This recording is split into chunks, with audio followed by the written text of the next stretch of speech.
ನಮಸ್ಕಾರ ಸ್ನೇಹಿತರೆ, ಹಂಪಿ ಸರಣಿಗೆ ತಮಗೆ ಆತ್ಮೀಯವಾದಂಥ ಸ್ವಾಗತ.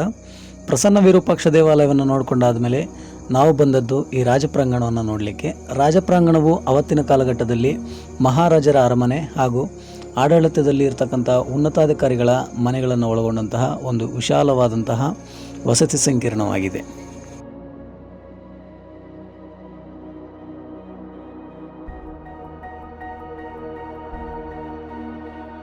ವಿಜಯನಗರ ಸಾಮ್ರಾಜ್ಯ ಮೂಲತಃ ಒಂದು ಹಿಂದೂ ಸಾಮ್ರಾಜ್ಯವಾಗಿದ್ದರೂ ಕೂಡ ಅಲ್ಲಿ ಮುಸ್ಲಿಮರಿಗೂ ಕೂಡ ವಿಶೇಷವಾದಂಥ ಪ್ರಾತಿನಿಧ್ಯ ಇತ್ತು ಎಂಬುದಕ್ಕೆ ಅರಮನೆಗೆ ಹೊಂದಿಕೊಂಡಂತೆ ಇರುವಂತಹ ಈ ಮಸೀದಿಯೇ ಸಾಕ್ಷಿ.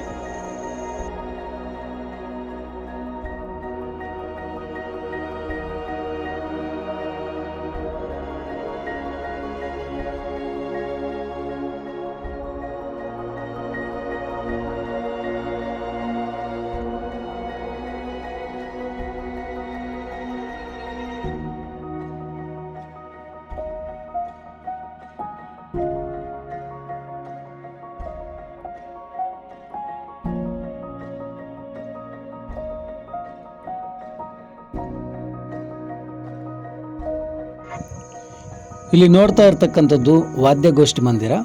ವಿದೇಶಿ ಗಣ್ಯ ವ್ಯಕ್ತಿಗಳು, ಮುಖ್ಯ ಅತಿಥಿಗಳು ಬಂದಾಗ ಅವರನ್ನು ವಾದ್ಯಗೋಷ್ಠಿಯೊಂದಿಗೆ, ವಾದ್ಯ ವೃಂದದೊಂದಿಗೆ ಸ್ವಾಗತಿಸ್ತಾ ಇದ್ದಂತಹ ಮಂಟಪ ಇದಾಗಿದೆ.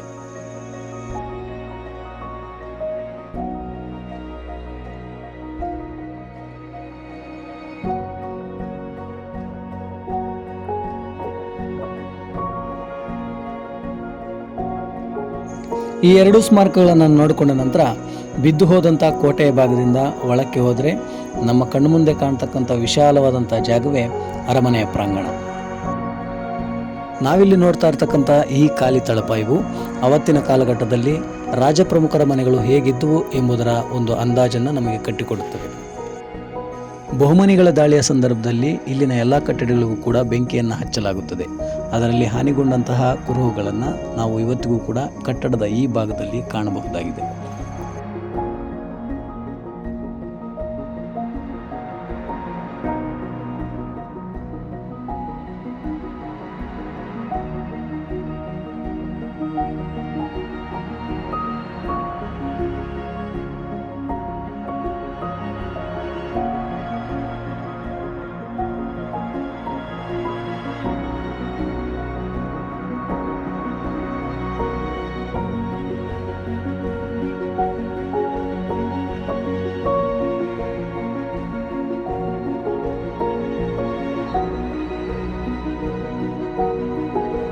ಅರಮನೆ ಸಮೂಹದ ರಕ್ಷಣೆಗಾಗಿ ನಿರ್ಮಿಸಲಾದಂಥ ಈ ಬೃಹತ್ ಗೋಡೆಯನ್ನು ಒಮ್ಮೆ ಗಮನಿಸಿ ನೋಡಿ.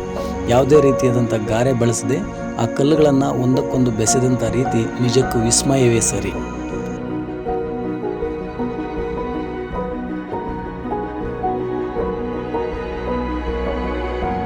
ರಾಜಪ್ರಮುಖರ ಕಟ್ಟಡಗಳ ಅವಶೇಷಗಳನ್ನು ನೋಡಿಕೊಂಡ ನಂತರ ನಾವು ಈ ಕಿರುದ್ವಾರದ ಮೂಲಕ ಮುಂದೆ ಸಾಗಿದರೆ ಅರಮನೆಯ ಮುಖ್ಯ ಪ್ರದೇಶವನ್ನು ತಲುಪುತ್ತೇವೆ.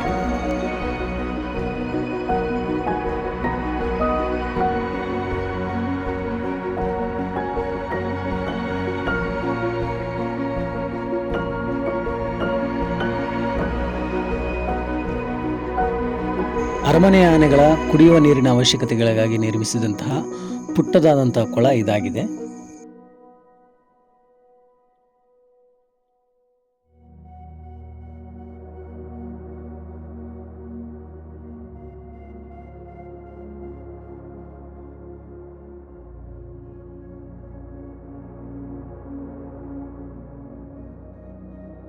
ಕುದುರೆಗಳಿಗೆ ನೀರು ಕುಡಿಸುವ ಸಲುವಾಗಿ ಕೆತ್ತಲಾದಂತಹ ಬೃಹತ್ತಾದ ಏಕಶಿಲಾ ಕಲ್ಲಿನ ತೊಟ್ಟಿಯನ್ನು ನಾವೀಗ ನೋಡ್ತಾ ಇದ್ದೇವೆ.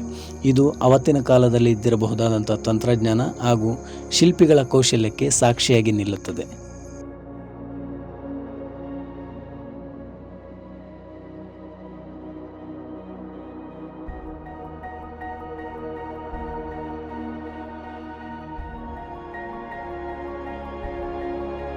ಅರಮನೆಯ ಅವಶೇಷಗಳಲ್ಲೇ ಅತ್ಯಂತ ವಿಭಿನ್ನವಾಗಿ ಕಂಡುಬರತಕ್ಕಂತಹ ಈ ಕೋಣೆಯು ನೆಲಭಾಗದಿಂದ ತಳಮಟ್ಟದಲ್ಲಿ ನಿರ್ಮಾಣಗೊಂಡಿದ್ದು, ರಾಜಮಹಾರಾಜರು ತಮ್ಮ ರಹಸ್ಯ ವಿಷಯಗಳನ್ನು ಚರ್ಚಿಸುವ ಸಲುವಾಗಿ ಈ ಕೋಣೆಯನ್ನು ಉಪಯೋಗಿಸ್ತಾ ಇದ್ದರು ಎಂದು ಹೇಳಲಾಗುತ್ತೆ.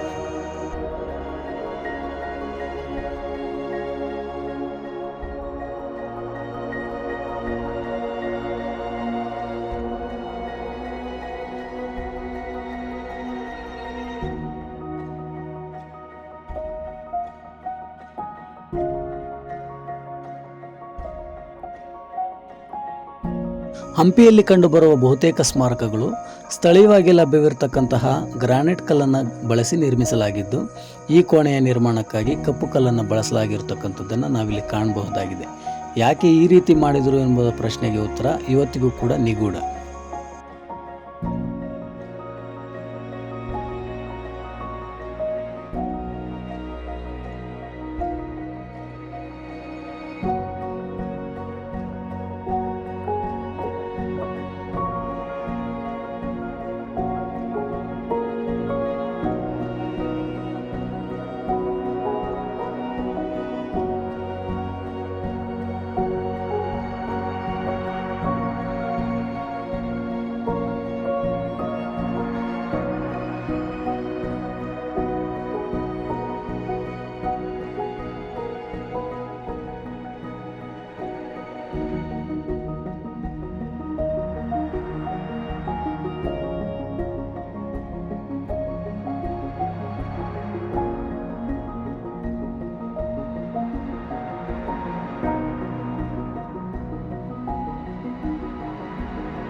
ಈ ಕಟ್ಟಡದ ತಳಪಾಯದ ಕೆತ್ತನೆಗಳಲ್ಲಿ ಯುದ್ಧ, ಹೋರಾಟ, ಬೇಟೆ ಹಾಗೂ ನೃತ್ಯ ಮಾಡ್ತಾ ಇರ್ತಕ್ಕಂಥ ಸ್ತ್ರೀಯ ವಿಗ್ರಹಗಳ ಕೆತ್ತನೆಗಳಿದ್ದು, ವಿಜಯನಗರದ ಆಡಳಿತಾವಧಿಯಲ್ಲಿ ಸ್ತ್ರೀಯರಿಗೂ ಕೂಡ ಪ್ರಾತಿನಿಧ್ಯ ನೀಡಲಾಗುತ್ತಿತ್ತು ಎಂದು ಇದರಿಂದ ನಮಗೆ ತಿಳಿದು ಬರುತ್ತದೆ.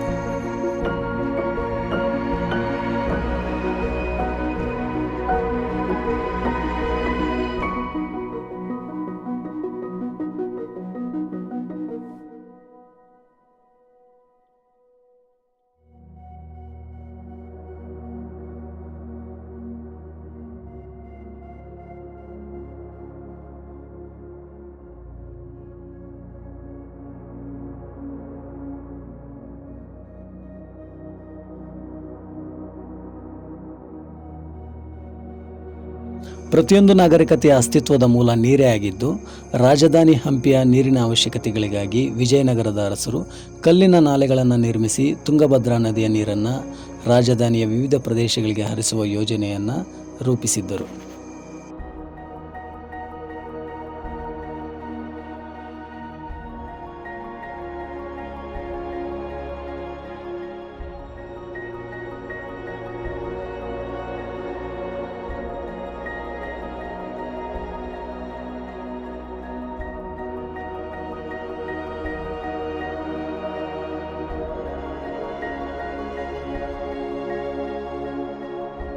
ಇಲ್ಲಿ ಕಂಡು ಬರ್ತಾ ಇರತಕ್ಕಂತಹ ಕಲ್ಲಿನ ನಾಲೆಯ ಆಧಾರದ ಮೇಲೆ 1980ರಲ್ಲಿ ಉತ್ಖನನ ಕೈಗೊಂಡಂತಹ ಭಾರತೀಯ ಪುರಾತತ್ವ ಇಲಾಖೆಯು ಈ ಕಪ್ಪು ಕಲ್ಲಿನ ಬೃಹತ್ ಪುಷ್ಕರಣಿಯನ್ನು ಬೆಳಕಿಗೆ ತಂದಿತ್ತು. ಶ್ರೀಯಂತ್ರವನ್ನು ತಲೆಕೆಳಗು ಮಾಡಿದರೆ ಕಂಡುಬರ್ತಕ್ಕಂಥ ರೂಪವನ್ನು ಈ ಪುಷ್ಕರಣಿ ಹೋಲಿದ್ದು, ಬಹುಶಃ ಧಾರ್ಮಿಕ ವಿಧಿವಿಧಾನಗಳಿಗಾಗಿ ಮಾತ್ರ ಈ ಪುಷ್ಕರಣಿಯನ್ನು ಬಳಸ್ತಾ ಇದ್ದಿರಬಹುದು.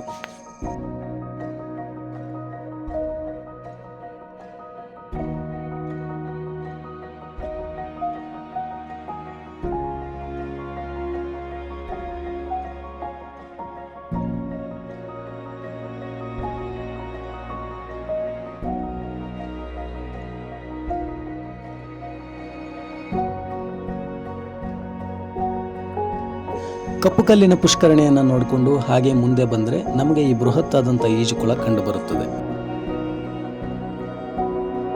ಬಹುಶಃ ಅವತ್ತಿನ ಕಾಲಘಟ್ಟದಲ್ಲಿ ಸೈನಿಕರ ಬಳಕೆಗಾಗಿ ನಿರ್ಮಾಣಗೊಂಡಿದ್ದಿರಬಹುದಾದಂತಹ ಈ ಬೃಹತ್ತಾದಂಥ ಈಜುಕೊಳವು ನಮಗೆ ಸಿಂಧೂ ನಾಗರಿಕತೆಯ ಹರಪ್ಪ ಮೊಹೆಂಜೊದಾರೋದ ಈಜುಕೊಳವನ್ನು ನೆನಪಿಸುತ್ತದೆ.